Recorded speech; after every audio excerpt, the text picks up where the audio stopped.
Who is Mia McKenzie's secret lover? On September 25th, Kingstone Enterprises heiress, Mia McKenzie, and Edwards Corporation's eldest son Christopher Edwards were supposed to marry. It was supposed to be the most extravagant wedding of the year. However, a day before the wedding, the bride ran away, calling off the wedding, which left everyone shocked and appalled by her sudden decision. There are several speculations about her disappearance and her reasons behind calling off the wedding. Now it seems we have finally found the answer. From our reliable source, we have found out that Ms. McKenzie is seen in X City with an unknown man. From their closeness, it seems there are more than just acquaintances. There is speculation that this unknown man, who is presumed to be her secret lover, is the reason behind Ms. McKenzie and Mr. Edwards' fallout. Unfortunately, we were unable to find any information about Ms. McKenzie's secret lover. Chapter 1. The day before wedding. She wasn't fragile like a flower. She was fragile like a bomb. Mia's POV. I was in love from the moment when we met for the first time. The moment is so magical that it's still imprinted in my mind. Christopher, my so-called fiancé, says, looking at me with a smile. From that moment, I decided to become a man who would be worthy of you. Thank you for choosing me. I promise to love you until my last breath. Our family members claps hearing his so-called fake speech. I smile and reply, I also promise to make our wedding day the most memorable day of your life. He fakes a smile and then pecks my cheeks. The small touch of his lips makes me gag. I try to fake my smile, but soon he leaves when one of his friends calls him. Others start to talk among themselves. Our wedding rehearsal is in full swing. Most of the family members have come a day before to participate in the wedding rehearsals. Other important guests will come on the wedding day. Sarah's doing all the wedding preparations for me. From the destination to the wedding dress, as if it's her wedding, not mine. But who cares? This is more fun. I wonder what will be your reaction when you realize that all your sweet plans are going to fail. My phone vibrates and I take it out to see. Seeing the number, I move away from the crowd. I decided to go the backyard as there wouldn't anyone right now. Speak. Everything is in order. Darren, my secretary, says without wasting any time as soon as he hears my voice. One smirk hearing that. Good, I will see you in a bit then. Then I will prepare everything before your arrival, Darren says before I cut the call. I lean against the wall and let out a sigh. I know whatever I'm planning is going to change my life as well as Trevor's. But I have no other option. This is my only way to get out of this marriage as well from this crazy family. I will not let them ruin my life any further. They have done enough already.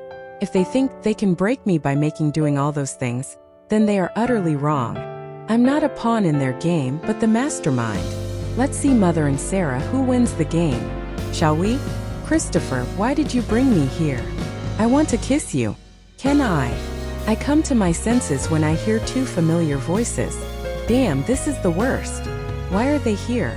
There are so many rooms in this damned house, and they come to the only place where I am trying to take a breather.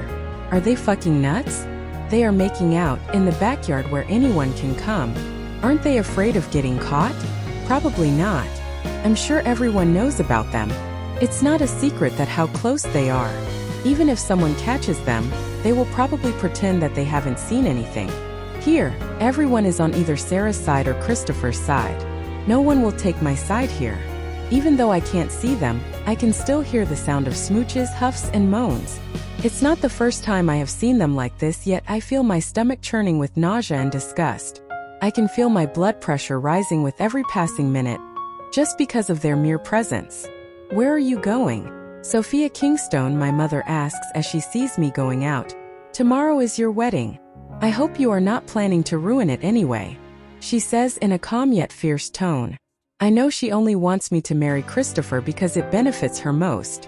I don't know how it benefits her, but I know she has her agenda. Even after knowing Christopher and Sarah are sleeping together, she wants me to go ahead with the wedding. After all, she doesn't care about me at all. She only cares about Sarah, her legitimate daughter. Still, I am also her blood and her daughter, even if I am an illegitimate child. I wonder how can a mother ask her daughter to do something like this? Although our relationship isn't like other mother-daughter relationships. Of course. Why would I do that? I say with a fake smile. I know this wedding is for my benefit. I'm only going to pick up Nick, you won't come if I don't pick him up. Nick. She mutters his name with a displeased expression. I thought he was not going to attend your wedding. Why wouldn't he be? He's my only brother and your son, I say with a fake smile. She grits her teeth in anger. Nicholas Kingstone, my stepbrother and my stepfather's illegitimate child. Nick is the one of the reason why she brought me in her household is to spite her husband. It was her way of revenge, because he brought his illegitimate child into their marriage and house without her permission. Or else she wouldn't have cared whether I was alive or not. Even though, in front of the world, they pretend to be the perfect couple, but in reality, their marriage is an utter mess. She didn't even care about her daughter's feelings when she took me in just because she wanted to spite her husband. They even managed to hide our real identities from the world by saying that they had adopted us, which is a half-lie. Nicholas is the only one who was adopted into the family as he's a Kingstone. I, on the other hand, is only adopted in name. There was never a legal process of my adoption, which I believe is a good thing for me at least. Even if you don't like Nicholas, still you should pretend to be a good stepmother, or else your mother-in-law won't be happy knowing that you excluded her grandson from the wedding. I lean down to her face and with a hardened expression I whisper, if you keep acting out like this, she might do what you are afraid of. She tries her best to remain calm, but I can see her shaking with anger. She knows she can't fight with her mother-in-law who has all the power. She left me and my dad and married this man just because of money and power. Still, she's struggling to have the upper hand in the household. Okay, fine. Come back as soon as possible. If you do something else, then remember you will not be spared. She threatens in a cold voice, which makes her feel nothing but disgust. Of course, she doesn't trust me at all. Neither do I. I nod my head and she then leaves. I let out a heavy sigh and walk up to my car. There are only 2 reasons why she believes let me go. 1, she knows how much I care for Nick, and 2, she doesn't care much who picks him up. I get in the car and smirk. I wonder what will happen when they will realize that the wedding is called off. Probably it'll be too late.